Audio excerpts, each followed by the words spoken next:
성도 여러분 안녕하십니까? 2021년 7월 31일 토요일 새벽 말씀 함께 나누겠습니다. 오늘 나눌 성경 말씀은 시편 21편 1절에서 13절까지입니다. 오늘 본문은 하나님께서 이루신 구원에 대해 하나님께 올리는 영광과 찬송이 기록되어 있습니다. 본문을 통해 저와 여러분도 우리의 삶의 구원을 주시는 하나님을 찬송하며 또 영광 돌리게 되시기 바라겠습니다. 첫째로 묵상할 내용은 하나님이 이루신 구원을 찬송해야 한다는 것입니다. 본문 1절에 보시면 여호와여 왕이 주의 힘으로 말미암아 기뻐하며 주의 구원으로 말미암아 크게 즐거워하리이다라고 하였습니다. 여기서 다윗 왕은 자신을 3인칭으로 부르면서 하나님이 주신 구원을 찬송하고 있습니다. 그래서 왕이 주의 힘으로 말미암아 기뻐하고 또 주의 구원으로 말미암아 크게 즐거워합니다라고 하였습니다.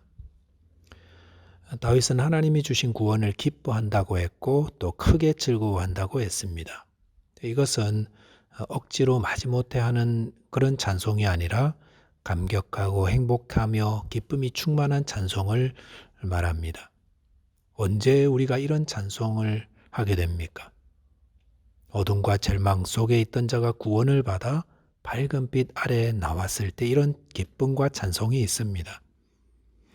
2010년도에 칠레 광산 매몰 사건이 있었는데 그때 33명의 광부들이 지하 700m 아래 69일 동안 갇혀 있다가 결국 모두 구조되는 그런 사건이 있었습니다. 그때 온 세계 매스컴을 통해 전파되었는데 칠레 국민들뿐만 아니라 모든 사람들이 다 기뻐했습니다. 왜 그렇게 기뻐했을까요? 광산에서 사고가 나면 대부분 구조되지 못하는데 그것도 2달 넘게 그 깊은 땅 속에 갇혀 있다가 모두 생존해서 나오니까 더욱 그랬다는 것입니다. 출애굽기 15장에 보시면 홍해를 건넌 후에 미리암이 여인들과 함께 기뻐하며 춤추며 찬송한 내용이 소개됩니다.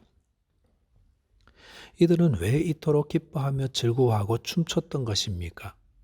그것은 그동안 애굽에서의 삶이 너무나 고통스러웠는데 이제서야 그 종살이에서 벗어나 자유를 얻게 되었다는 것을 알았기 때문입니다.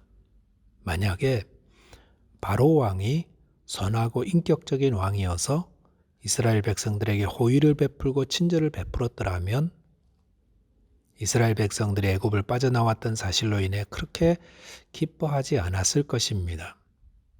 하지만 바로 왕은 얼마나 악하고 끈질긴 왕이었습니까? 그는 열재앙 후에 이스라엘 백성 가라고 내보낸 후에 또다시 군대를 보내어서 이스라엘 백성들 잡아오려고 하지 않았습니까? 그런 애국 군대가 홍해에서 다 몰살당하는 것을 보고 그제서야 이스라엘은 자신들이 자유를 얻었다는 사실을 알고 기뻐하고 즐거워했던 것입니다. 출애굽기는 죄 가운데 있었던 우리가 어떻게 구원 얻게 되는지를 보여줍니다. 홍해는 죽음을 상징하고 바로의 군대는 죄의 권세, 사단의 권세를 의미합니다. 우리가 죄 가운데서 해방되어 나올 때에 사단의 권세는 끝까지 우리를 포기하지 않고 쫓아왔습니다. 그러나 하나님의 능력이 우리를 죄와 사망의 권세에서 구원해내셨음을 알게 되기 때문에 다윗과 같이 또 미리암과 여인들과 같이 우리도 기쁨으로 하나님을 찬송하는 것입니다. 구원에 대한 것을 살펴보면 우리는 스스로 죄와 저주에서 빠져나오는 것은 불가능이었습니다. 그런데 하나님께서 우리를 이 모든 것에서 구원하시고 우리를 영광의 나라로 인도해 주셨기 때문에 우리는 하나님을 찬송합니다. 본문 3절, 4절, 5절 보시면 이 구원을 받은 후 임하게 될 영광과 존귀를 이야기합니다. 3절에 보시면 주의 아름다운 복으로 그를 영접하시고 숨근 관을 그의 머리에 씌우셨나이다라고 했습니다. 또한 4절에서는 생명을 구했는데 영원한 장수를 주셨다고 했고 5절에서는 존귀와 위엄을 그에게 입혀주셨다고 했습니다. 그래서 6절에서는 그가 영원토록 지극한 복을 받게 하시며 주 앞에서 기쁘고 즐겁게 하시나이다라고 하였습니다. 이 모두 다 구원받은 자에게 임하는 하나님의 복을 의미하고 있습니다. 구원받기 전에 우리는 결코 빠져나오지 못할 죽음과 저주와 흑암의 자리에 있었습니다. 하지만 하나님의 능력으로 우리가 구원받았고 구원받은 후에 우리는 너무나 영광스럽고 자유로운 자리로 인도해 주셨습니다. 저와 여러분이 우리가 받은 구원을 묵상하며 하나님께서 주신 그 구원을 기뻐하고 즐거워하며 찬송하게 되시기 바라겠습니다. 둘째로는 구원은 하나님의 인자함을 의지한 결과라는 것입니다. 본문 7절에 보시면 왕이 여호와를 의지하오니 지존하신 이의 인자함으로 흔들리지 아니하리다라고 하였습니다. 여기서는 다윗이 어떻게 하나님의 구원을 받고 그토록 영화롭고 아름다운 자리에 이르게 되었는지를 보여줍니다. 그것은 두 가지인데 하나는 다윗이 하나님을 의지하는 것이었고 또 하나는 하나님의 인자하심 때문이라 하였습니다. 이것은 하나님과 그의 백성 사이에 맺어지는 언약의 내용이기도 합니다. 성경에는 하나님과 그의 백성 사이에 맺어진 언약에 대한 말씀들이 자주 나옵니다. 그 내용은 조금씩 달라 보이지만 동일한 것을 말씀하고 있습니다. 예를 들어 출애굽기 19장에 나오는 말씀을 보시면 하나님이 출애굽한 이스라엘 백성들과 시내 광야에서 언약을 맺으시는데 그 언약이라는 것이 하나님의 백성, 이스라엘 백성들이 하나님 백성 되는 언약입니다. 거기서 이스라엘 백성들에게 요구되는 것은 그들이 하나님을 섬기고 의지하는 것입니다.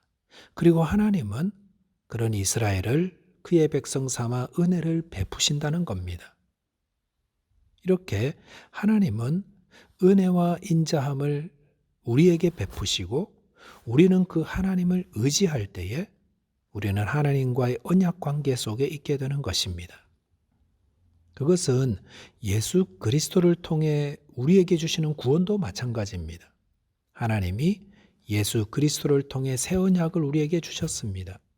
그 내용은 하나님이 예수 그리스도를 통해 죄사함과 영생의 은혜와 인자함을 우리에게 베푸셨는데 누구든지 그 하나님만을 의지해서 살아가면 하나님이 그를 구원하시고 다윗의 영화와 존귀함으로 관씌워 주시고 옷 입혀 주신다는 것입니다.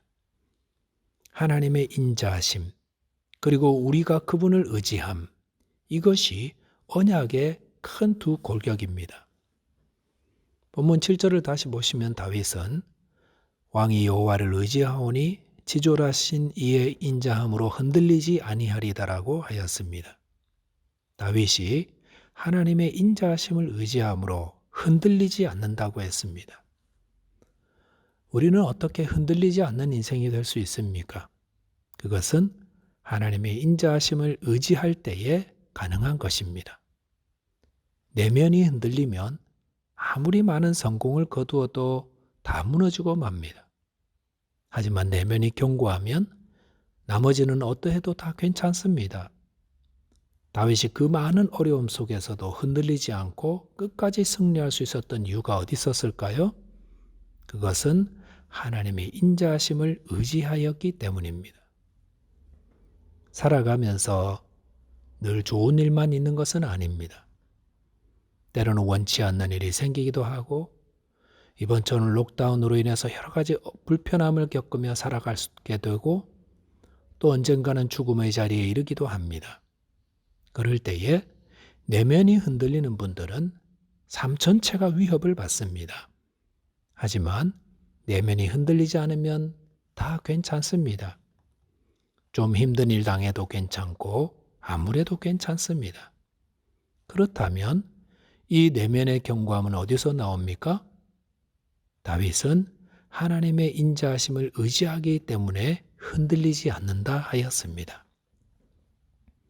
시편 34편 10절에서는 젊은 사자는 궁핍하여 줄일지라도 여호와를 찾는 자는 모든 좋은 것에 부족함이 없으리로다라고 하였습니다.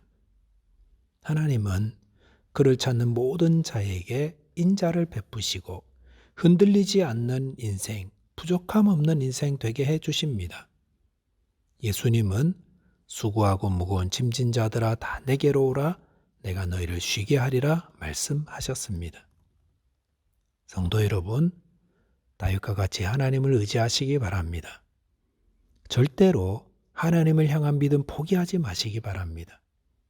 저와 여러분이 하나님의 은혜와 인자하심을 의지하심으로 견고한 인생 되어 하나님께 영광 돌리시기 바라겠습니다.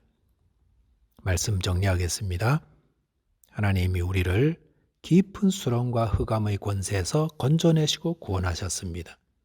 이 구원을 묵상하며 하나님을 찬송하시되 하나님의 인자하심을 의지함으로 견고한 인생 되시기 바라겠습니다. 기도하겠습니다. 하나님 아버지, 저희에게 예수 그리스도를 보내어 주시사 깊은 죄와 저주의 자리에서 구원하여 주신 그 은혜와 인자하심을 감사합니다. 우리를 구원하신 주님을 찬송하며 저희들 주님의 나라에 이를 때까지 주의 인자하심을 의지하여 견고한 인생으로 하나님께 영광 찬송 올리게 하여 주옵소서. 우리 주님 예수 그리스도 이름으로 기도하옵나이다. 아멘. 오늘도 하나님의 인자하심을 의지하여서 승리하는 하루 되시기 바라겠습니다. 감사합니다.